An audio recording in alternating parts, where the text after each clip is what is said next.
2023 seemed like an even slower year for top 40 music. Pop stars and rap stars are still active, sure, but there's only so much to say about it. But that's not to say that there weren't any stinkers. Few and far in between they were, but I was able to pick out a few for this year's list. Ladies and gentlemen, these are the 5 worst songs of 2023.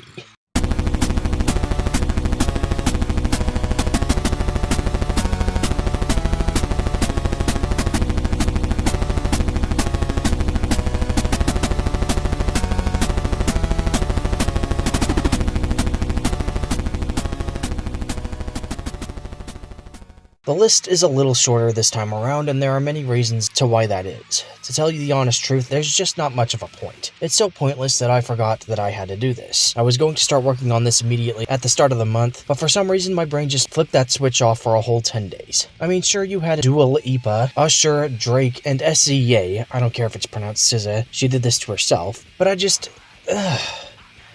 rather not acknowledge SZA's existence as someone who literally just mooches off the success of other rap stars and pop stars. Drake's first-person shooter just seems like he filled out a Mad Lib, and I'd rather not repeat what I said about Rich Flex. The Usher song I just know is going to be another generic hip-hop song, and I'd honestly rather not. Dua Lipa's Houdini is just about how she's going to disappear if you don't catch her, which, good, go fuck off. But I do have a few lined up, with some dishonorable mentions out of what I did trying to make it to 10. But first, let's look back on what happened this year. Country music hit it pretty big this year, surprisingly, at least in the first half. I was hoping Olivia Rodrigo's newest #1 hit, Vampire, would have stayed at #1 on the Hot 100 for longer, but unfortunately a brief pop-punk takeover only served as a transition to more pop diva bullshit. Cradle of Filth finally showed me why the rest of the metal community hates them when they announced a collaboration with pop star Ed Sheeran, and participated in a photo op with the bastard himself. Despite actually having been working on it for 2 years now, the collaboration is still yet to be released, and they've cited excuses such as the birth of Ed Sheeran's child and touring.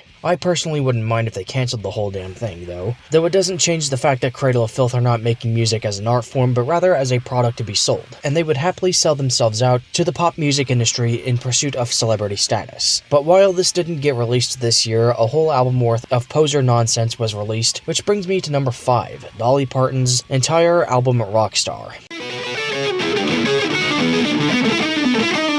The first spot is usually the one that I reserve for LARP or shit. This year it is taken up by 3 top 10 lists worth of songs. Who in the hell even is this anyway? The first time I even heard the name Dolly Parton was on a Stevie T video a couple years back, and now she's got a place in the spotlight, even though she comes off as a star that already had her time in the spotlight decades ago. She's been making music for almost 60 years. A lot of her work isn't even original, much of it just being covers. That about sums up the state of the music industry, I guess. Just the same old shit. She was inducted into the Rock and Roll Hall of Fame in 2022, even though she has a background in country music, not rock, which is even why she declined the offer at first. But I guess that gave her the damn idea. Thanks, Rock and Roll Hall of Fame Foundation, for making the term rock and roll completely meaningless. And thank you, Dolly Parton, for providing the people with 60 years of mass-produced country covers of pop, rock, and other country songs. Features on this album include the inappropriately named Kid Rock, who should be named Kid Rap if he's a rapper, Joan Jett and the Black Hearts, Joan Jett having proved herself to be in music for celebrity status after her appearance on Miley Cyrus's Bad Karma in 2020. Speak of the devil, Miley Cyrus is also here to continue her own rocker charade. Pink, who just comes off as a custom-made pop star. Elton John,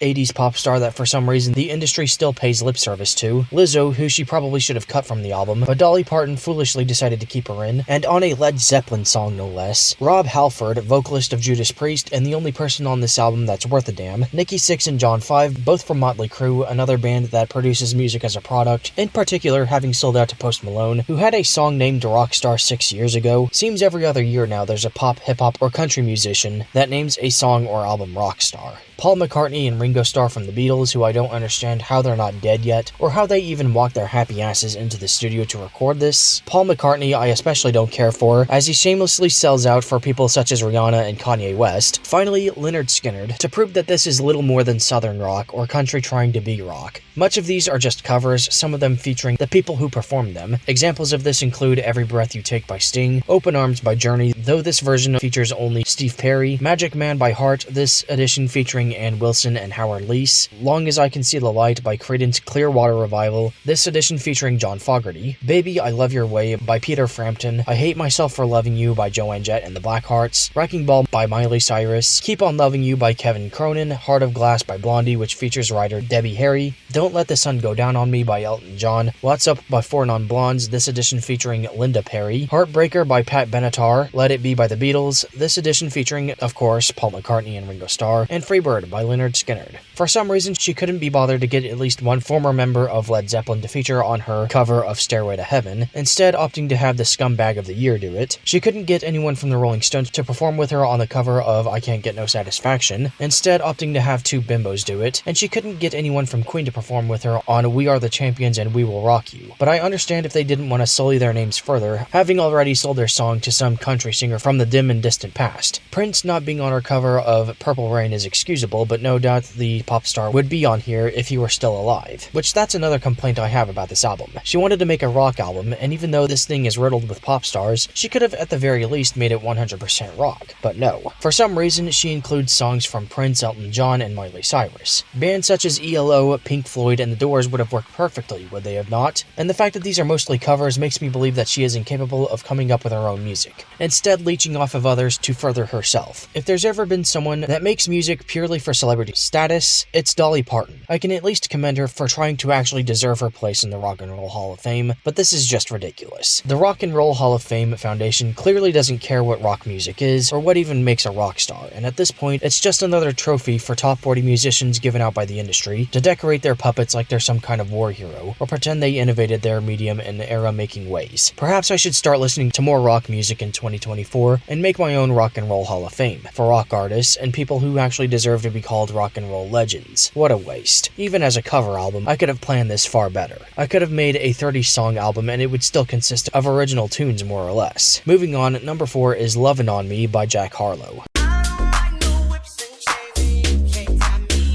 This guy hit it big 3 years ago with his hit, What's Poppin'. Guys had 3 years to learn how to ride a G and still can't manage it. Despite Harlow's continued popularity, I'd be surprised if there's a single hip-hop fan that could tell me who the hell he even is. People vibe to this guy's music. They don't actually jam to it. Urban Dictionary defines him as a sanitary Post Malone. That one made me chuckle. But it's true. He's basically Warner brand Post Malone. This guy is a knockoff, but let's see what he can bring to the table other than cars, money, bitches, drugs, and gun violence, and the answer is nothing. Okay, fine, so he takes it a step further than just fucking for the sake of fucking, and includes themes of BDSM. But it's not so much a song where Jack Harlow depicts acts of BDSM, but rather turning it down in favor of vanilla sex. Missionary, maybe a little choking, but it's yet another trap song that adds nothing to the genre of trap. Nothing about this hasn't been done before. One of the lines reads, "She 28 telling me I'm still a baby." She's probably telling you this because either you're small or she's implying you're afraid of whips and chains. I'm not going to suggest that every woman is into BDSM, but the data is telling. 65% of women are into being dominated, 47% are into BDSM, and 52% are into being tied up. This isn't the flex you think it is, Jack. How you supposedly got a Shigo-looking lass to deep throat you in What's Poppin', I don't understand. Because goth women at least seem to be more into BDSM and shit like that. Anyway, number 3 is Private Landing by Don Toliver featuring Justin Bieber and Future.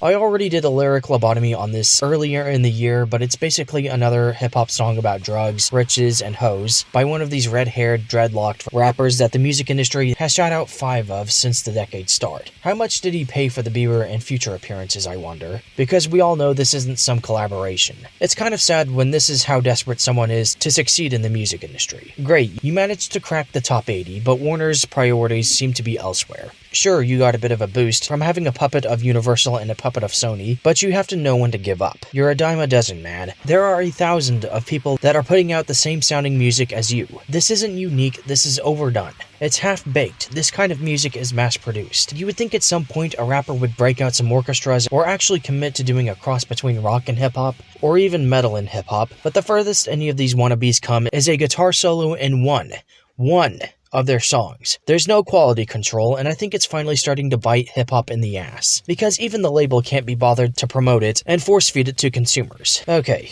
number 2 is Cruel Summer by Taylor Swift. because it wouldn't be a 5 worst songs list without a Taylor Swift song. This is also a song I did a video on this year. Despite the song being 4 years old, Taylor Swift has only now decided to release a single for it. You people had 4 fucking years to eat this shit up. Why is it just now hitting number 1? This is a more pointless cash grab than her Taylor's Versions albums. But I suppose if we were to believe that Scooter Braun is more or less pirating her early works, then anything would be a more pointless cash grab than that. But this is just fucking stupid. Every year, Taylor releases something just to prove her relevance, and the people end up being gullible enough to buy it. I bet the vast majority of so-called Swifties thought that this was a new song by her. Otherwise, why the fuck is she releasing a single for a song that's 8 albums old? This is exactly what I'm talking about when I say the music industry scams music fans. She's literally just rehashing shit here. Not to mention, this is basically just Delicate rewritten and resold. She's no better than Justin Bieber when he releases a song and rallies his fans to stream it on repeat so he'll hit number 1, even though he was going to hit number 1 anyway, because he's the industry's poster boy. The big difference with Taylor is that people actually seem to care about her, if last year's Ticketmaster crash is anything to go by, even though all she has done is whine about her exes. In this song, she even goes as far as to compare a string of breakups and failed relationships to the apocalypse, as if the world was ending around her. Call this what it is, a slap in the face to people who actually struggle in their day-to-day lives, whether it's depression, poverty, or any debilitating illness or handicap. Taylor Swift has lived a sheltered life and has had everything handed to her, and it shows in the way she handles heartbreak. She's like a teenager. She hasn't aged mentally past like 16. Okay, finally, number 1, and the worst song of 2023 is Paint the Town Red by Doja Cat. Bitch, I said what I said. I'd rather be famous. In recent memory, I've exposed Doja Cat as an inverse sexist, and someone who, despite being mostly white, thinks throwing the N-word around is okay. She even has a song titled Didn't Do Nothin', an alt-right term used to mock black victims of police brutality. Funny enough, she also thinks using the F-word is okay. Last year, Doja Cat threatened to quit music after she caught some backlash for being a bitch to her fans, after they gathered at her hotel, after she promised fans a show after the Asuncionico Festival was cancelled for poor weather. I could go on all day about what kind of horrible person Doja Cat is, but what worries me more is that her music is still hitting number 1. There's no way this is organic. Unless Doja Cat has a fanbase of racists, sexists, homophobes, snobby rich people, and other garbage people, I can't see anyone being a fan of Doja Cat. I also did a video on this song recently, and it's basically a song about how unapologetic she is about letting fame get to her head, and for other times she sparked controversy. Because of that song, I learned that she literally produced Hot Pink and Planet Her as mediocre cash grabs, which that right should show you she's only in music for celebrity status, and never took neither musicianship seriously as a profession nor music seriously as an art form. But no, unfortunately, we live in a world where no matter how garbage a musician is, you're labeled a hater for calling them out. No, man. Doja Cat should have been over as soon as she was caught using the N-word. And she was for a second there, until the fanbase decided they were sorry for canceling her. They've let her get away with calling people the F-word. She has no respect for homosexuals, she has no respect for black people, despite identifying as black herself, which, let's be honest, she's like a quarter black, and she has no respect for her own gender, as evidenced by the numerous songs with her name on them that degrade women. She should have been absolutely Thanos-snapped when she started treating her fans like shit, most recently with her shenanigans on Threads, showing no appreciation towards her fans and even telling them to get a job and support their parents. Not only taking a jab at class status, but chastising her fanbase by presuming them teenagers and people that are unemployed. Also presuming that a job is something that you can just acquire. Judging by the fact that I've been looking for a job for almost a goddamned year now, I'd say I have good reason to call Doja Cat an ignoramus. Fortunately, her recent bout with her fans saw a good chunk of her fanbase writing her off, proving that top 40 music fans aren't completely hopeless. But there's still so much wrong with the fact that this song hit number 1. Where are the people that call people who don't like hip-hop racist? Where is cancel culture to condemn her as the artist that thinks the F-word is okay to use? Where are they to discredit her for supposedly stripping for white supremacists? Do her fans have no sense of self-worth to watch her snub Paraguayan fans, tell them she doesn't appreciate them, and even admit that her music is just a fucking cash grab? No. No one is this fucking stupid. Being unaware is one thing, but apologism is inexcusable, which is why I hereby rule that the opinions of anyone that continues to call themselves fans of Doja Cat don't count. Screw the interrogation video. Doja Cat's credibility is going straight to the chopping block. She's indefensible. I don't want to hear another word about it. And with that, I suppose I'll conclude this list. Dishonourable mentions Go Out to Flowers by Miley Cyrus, which unfortunately proved mildly relevant this year, though mostly confined to the cesspool that is Reddit, and Calm Down by Rima, featuring Selena Gomez. Selena Gomez sung like 1 or 2 lines for this Nigerian kid, I don't know. I did a lyric lobotomy on it on my Patreon, so if you want to check that out, follow the link in the description and become a monthly contributor. Which, speaking of my Patreon, I will be lowering the price of admission. It was $3 a month, but I'm lowering it to $1.50. As inflation is continuing to wreak havoc, and bills are going up, and wages remain stagnant, I am taking into consideration that people aren't willing to pay more money on stuff like Patreon subscriptions, which is why I'm cutting it in half. My Patreon account has been up for about a year now, and hasn't gained a single follower. But I also realized that my content is garbage, and not many people would actually spend money to see more of this. I guess I should have researched Patreon a little further, because originally I wanted to make an account where people could just make one-off donations instead of pay monthly, and PayPal, I guess, serves that function. Which is why, ladies and gentlemen, for 2,000 subscribers, I will start a PayPal account. Depending on how things go with my Patreon, I might delete that, but if people start to subscribe to it, I'll keep it up. In addition to this, I'm also going to try to start uploading more frequently. I've been testing the waters with my Everywhere at the End of Time parodies. I figured since I'm not going to land a job anytime soon, I might as well start cranking out some YouTube content. Maybe raise my popularity, and see if I'd sooner earn my first dollar off of content creation.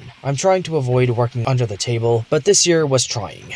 I have no expectation that 2024 will be any easier to survive. I'm in desperate need of help, everyone, and at every turn I'm presented with more proof that the job market has forsaken me. It's terrible. It's easier for a goddamn criminal to find work than it is for a fucking homeless person. The same kind of person that corporate America and her ass kissers are always telling to just go get a job. With that, ladies and gentlemen, I conclude this video. If you enjoyed this, please be sure to give it 2 thumbs up, share the video with your friends, leave your thoughts in the comments below. Maybe I missed a few stinkers that could have made this a top 10 list, or maybe you'd like to share your picks for the 5 worst songs. Please also be sure to subscribe for more content like this, as there will be more, and click the bell to get notified when I upload. Thank you for watching, and I'll be back on Thursday or sooner with another video. Bye guys.